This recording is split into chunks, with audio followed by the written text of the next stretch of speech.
Recently Google ने एक new quantum chip को लॉन्च किया। At least until recently, because now Google seems to have an answer. It has unveiled a new chip called Willow.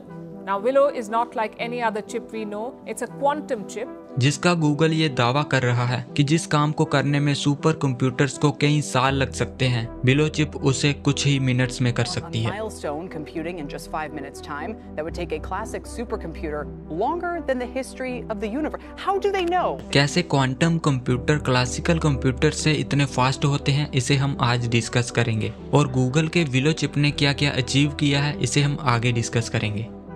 2019 में भी Google ने 53 qubit वाले quantum processor Sycamore को launch किया था और गूगल ने ये दावा किया था कि साइकामोर ने महज 200 सेकंड में एक टास्क को कंप्लीट किया है, जिसे कंप्लीट करने में सुपर कंप्यूटर्स को 10,000 साल लग जाते।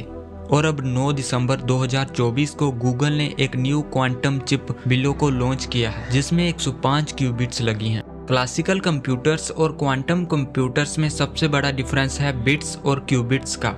क्लासिकल कंप्यूटर्स में बिट्स का इस्तेमाल होता है। क्लासिकल कंप्यूटर में इंफॉर्मेशन की सबसे बेसिक यूनिट होती है बिट। एक बिट एक टाइम पर या तो 0 या तो 1 हो सकती है। फॉर एग्जांपल, जैसे एक सिक्के में हेड और टेल होते हैं और अगर सिक्के को स्पिन किया जाए तो इसका रिजल्ट हेड या टेल हो सकता है। वैसे ही क्लासिकल कंप्यूटर में बिट एक टाइम पर 0 या 1 हो सकती है। और अगर आपके मन में ये सवाल आ रहा है कि 0 और 1 की वैल्यू क्लासिकल कंप्यूटर में कहाँ से आती है, क्लासिकल कंप्यूटर्स में ट्रांजिस्टर होते हैं और ट्रांजिस्टर का काम होता है स्विचिंग करना। स्विच ऑफ डिनोट करता है 0 को और स्विच ऑन डिनोट करता है 1 को। और ऐसे ही क्लासिकल कंप्यूटर में बाइनरी कोडिंग की गई होती है और डेटा को बाइनरी नंबर 0 और 1 में कोड करके रखा जाता है। लेकिन क्वांटम कंप्यूटर्स में बिट्स की जगह क्यूबिट्स का इस्तेमाल होता है। एक क्यूबिट एक टाइम पर दोनों स्टेट में प्रेजेंट हो सकती है। क्यूबिट की वैल्यू 0 और 1 पर फिक्स नहीं होती, वो हमेशा 0 और 1 के सुपर पोजीशन में होती है।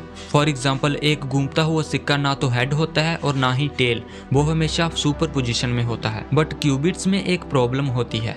जैसे ही क्यूबिट्स को ऑब्जर्व किया जाता है, ये अपने आप को फिक्स स्टेट में प्रेजेंट करती है और कोई भी एक्सटर्नल इंटरफेरेंस से ये फिक्स स्टेट में प्रेजेंट हो सकती है। अगर आपको ये बिल्कुल भी समझ नहीं आ रहा कि कैसे एक क्यूबिट सुपर पोजीशन में होती है और एक्सटर्नल इंटरफेरेंस से फिक्स स्टेट में दिखने लगती है, तो आप यूट्यूब पर डबल स्लिट एक्सपेरिमेंट को देखो, आपको सब कुछ समझ आ जाएगा।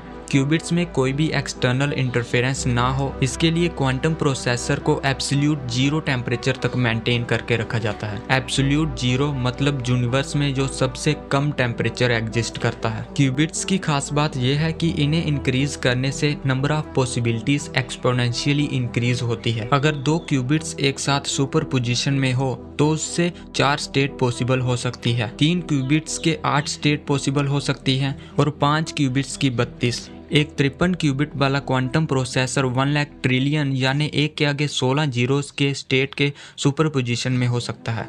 अगर हम बात करें गूगल के न्यू चिप विलो ने क्या क्या अचीव किया है, गूगल के न्यू चिप विलो में 105 क्यूबिट लगी हैं, जो गूगल के प्रीवियस साइकामोर प्रोसेसर के ऑलमोस्ट डबल है, जिनसे विलो चिप की कैलकुलेशन स्पीड और पावर इंक्रीज हुई है और इन क्यूबिट्स की ड्यूरेबिलिटी को भी इंक्रीज किया गया है।